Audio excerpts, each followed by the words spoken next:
पंडा आईनजीवी ओडिशा उच्च न्यायालय कटक आज साम्बादिक सम्मेलन डाक एकमात्र कारण राज्य को एक आह्वान वर्तमान परिस्थिति रे पुलिस मनमुखी जो बहुत निरीह लोक किए आत्महत्या करने बसले तो किए घर छाड़े तो किए सोमा को मेडिकल पकड़ पुओ बुलू नुचुचे ये जो ढांचार परिवर्तन जड़े आईनजीवी हिसाब से सबू तथ्य को पाइला पर एते मानसिक स्थिति मोर निजको कष्ट लगुच यार एक परिवर्तन दरकार से आज सांबादिक सम्मेलन डाकी विशेषकर आपण मैंने जानूे निकट भविष्य एक भाइराल होची चारिछक थानार जड़े पुलिस ऑफिसर कर भाषा किपरि थिला मोर क्लाइंट जड़े गाड़ीर मालिक देखो तो पुलिस कौ टाइप एठी खाली नहीं सारा राज्य सारा जदि कौन सी एसपी कहे अंचल के गोटे भल पुलिस ऑफिसर अच्छी ना दिंतु तो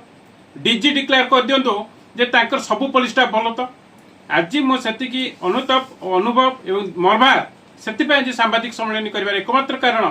चारिछक थानार जो भाइरालटे होटे पुलिस ऑफिसर मोर क्लाइंट को अति कुत्सित भाषा लैंग्वेज यूज करता मोर चैम्बर में मुझे फोन टे को रिसीव करनेली तार भाषा मत परिवर्तन जी तो स्त्री लोक पुरुष लोक बोध हुए तो किए मद मद खाई गंजी पुंजी खाई कौन स्त्री लोक सी कौन खाई इनक्वारी कले जना पड़ो भाषागत भाव में गोटे पुलिस ऑफिसर ये कौन रहा कथा नाला जहाँ भी शुणी आप जानी मोर कह मोर क्लाइंट जेसीबी गाड़ी जार दाम मूल्यवान तार गाड़ी को गोटे असामाजिक व्यक्ति चंचकता करी गोटे मास नवाई कही 15 मास जोर जबरदस्ती रखिला एवं 15 मास भितर कौन कला ना थाना को धरी किछि 20,000-25,000 बटी दिए आ थाना बाबू ने तापटे रहिले एवं दुखर कथा से गाड़ी और रिकवरी कर पालेनी ये बाबू जन थाना को दौड़ी दौड़ी दौड़ी नयंत हेले कौन सी न्याय पाइले बारंबार एफआईआर देले माननीय सुप्रीम कोर्ट कहते एवं एफआईआर तुरंत रेजिस्ट्री करने किंतु एफआईआर रेजिस्ट्री कले किंतु ताठू बटी खाऊँ देखो पुलिस केते तौक खसी सब पुलिस कथा कौन जो मैंने खाई कहूँ केते तौक खसी ताठू बटी खाले मोर क्लाइंट को हारास कले 15 मास कले ये ईएमआई सुझिले आपको न्याय दे पारे से पाखे पुलिस स्टेशन मात्र 200 मीटर भितर गाड़ी चलुची कौन आनी रिकवरी कर दे पारे ना जदि रिकवरी कर बाबू ताने एफआईआर कर आने एफआईआर कर 2 जन एफआईआर को रेजिस्ट्री करके कोर्ट को फरवर्ड कर जहाँ कोर्ट रे विचार हो ताहा न करि पारी 15 मास पर हठात कौन कला से एरिया देखिए मो क्लाइंट एरिया दे गाड़ी जाऊला ये रोकी नहीं सारा जेहेतु पुलिस बट्टी बंद हो गला 5 लाख से अधिकारी तो कहते 5 लाख नहीं सत्य नहीं किंतु से जुलम कले एनकाउंटर करदेवी मारिदेवी हाणीदेवी काटिदेवी जोटा police code out of code law रे से धमकी देले ये सब घटना जो प्रचार प्रसार है मुझे पचारि कौन सी प्रकार उपाय न पाई सी कौन कले काली देखो राज्य में कौन चली पुलिस व्यवस्था आपण मैंने विचार को नियंतु आगे आपण घरे चोर पशिब चोर को जब आप विरोध कले आप जेल जीवे ये हूँ पुलिस पाठपढ़ा आगे को कॉलेज रे पाठ पढ़ते पचारतु तो से घटना घटी मो गाड़ी मालिक मो क्लाइंट आज्ञा परदिन राति जोर जुलम करी देहरे ज्वर अच्छी कष्ट पाऊँची मेडिसिन खाइनी टेंशन युक्त भीतर अच्छी घरे पशि जोर जबरदस्ती करके उठेकिना खाली कोर्ट फरवर्ड कर आईन कौन कहूँ पाठ पढ़िले ज्ञान नहीं कि पूरा वर्दी पिंधिले गोटे जीव बोली मुझे अनुभव करुचे एभली दुखदायक घटना माननीय कोर्ट विचार को नेले जेहेतु ऑफेंस देइचंदी से ऑफेंस भी से एफआईआर मेंटेनेबल नुहे 109 टा ऑफेंस रे बीएनएस 109 टा केबे भी नुहे किंतु ताको लगे देला पर काली तळ कोर्ट रिजेक्ट हिची सेशन कोर्ट को बर्तन जाइछ मोर क्लाइंट दुख कष्ट पाई ताको घरे कष्ट जंत्रणा ता बापा मेडिकल पड़छनी स्त्री रे मेडिकल पड़छि तन माने विभिन्न प्रकार अशांति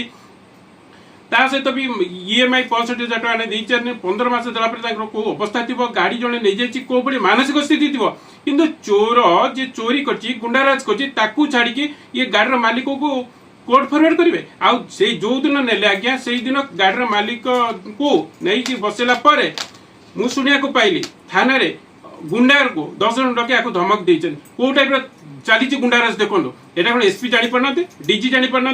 उच्च पदस्थ ऑफिस कौन सब गुड़ा गुंडा किए ताकू केन्द्र करी मोर जड़े सांबादिक बंधु जिते देखो आपण मैंने समस्त सांबादिक मुझे कहूँ चाहे आज पर आक्रमण हो क्या भी आक्रमण हम पुलिस गुंडाराज पूरा अंग्रेज भली चली कहूँ चाहे मोर जड़े सांबादिक बंधु से जो भाइरालटे कथा उठी केमती कौन पाई कौन कर थाना पाई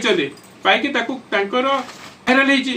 भाइराल कहीं बोली से सांबादिक घरे काली पशि छोट झील थिला ताकू बाड़ापिटा करी बंदूक लगे ताकू मारदे गोड़ को चकुटी ताकू मारी धर्मला कर देइछन आ ताको घर भीतर मन 182,000 नहीं घर काम होता तापर सुना नहीं ता सहित तांको मारी छोट झीटू बंदूक देखिए धमक आगे से मेडिकल में छटपट अवस्था कि दुख चली राज्य में एगुड़ा कौन सी खोद आपंकर उपमुख्यमंत्री एरिया चिंता करंतु राज्य में कौन कौ स्तर को आईन लेनी ना विचार रे ना आईन रे ना श्रृंखलित भाव में राज्यवासी बंची पारे मुझे जड़े आईनजीवी हिसाब से देखो राज्य में यही तो ये परिस्थिति राज्यर तलतली अंचल कोरापुट कलाहांडी लोक किपरि कांदुथिबे मु अनुरोध करुच्ची यार समाधान पई राज्यवासी आसंतु जो पुलिस ऑफिसर भूल करुच्ची आगे आईन तो सेठी देखै दबार अछि मो सहित आपण योगदान करंतु जो पुलिस ऑफिसर भूल करुच्ची ताको कोड़ा कोड़ा कार्य से पुलिस स्टेशन दरकार आगे आगे आ गोटे कथा कही जे पुलिस वाला एग्नेस्ट रे मोर कैलाश पात्र स्त्री आज एफआईआर कर एसपी को डीजी को किंतु देखिए से कौन करेंगे तांकर इन्वेस्टिगेशन करू करू दीर्घ पड़े आगे जड़े पब्लिक जो नहीं पैसा एफआईआर घंटे भीतर तो अलग लोग तुम अरेस्ट कर दो तुम एमती कौ वीआईपी गुड़ाक हो तुमको एफआईआर देला तुम्हें क्या अरेस्ट कर पोक्सो लगी जदि एसपी को कही दौचे आज्ञा जदि भलरे पाठ पढ़ते 15-22टा दफा लगी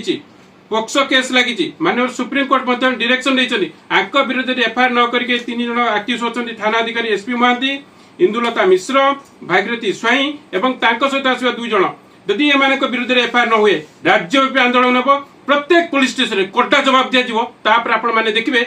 डीजी को कौच आंगुठी देखे कौन आईनगत भाव आप आईन किसी ना कि भी कहीं पाठ पढ़ी ना जो मैंने पाठ पढ़ते भल अफिसर भल रही किसी खराब अफिसर मान आज से 4 जगह थाना निकट भविष्य बहुत बारंबार कुचित अवस्था को जाइए लोक घृणा कर किसी पुलिस अफिसर आज पुलिस डिपार्टमेंट बदनाम होर जवाब एसपी डीजी लेवल रे समाधान करंतु लोक न्याय दिंतु ना तो आईनगत व्यवस्था निश्चित भाव हम जोटा कि हम पब्लिक समाज एते सुंदर भाव व्यवस्था करेंगे अंग्रेज जमती छाड़ी भारतर अवस्था से आनी देवाई ओडिशा एक मुखशाला हम।